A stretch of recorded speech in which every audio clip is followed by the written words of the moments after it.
Pemirsa, ternyata masih banyak jalan rusak membuat rawan kecelakaan. Jalan rusak itu di Desa Remayu menuju ke Muara Bliti.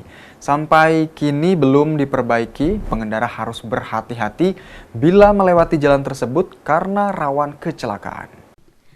Hingga kini masih banyak jalan rusak yang membuat rawan kecelakaan. Jalan rusak yang berada di Desa Remayu menuju ke Muara Bliti banyak jalan yang berlubang.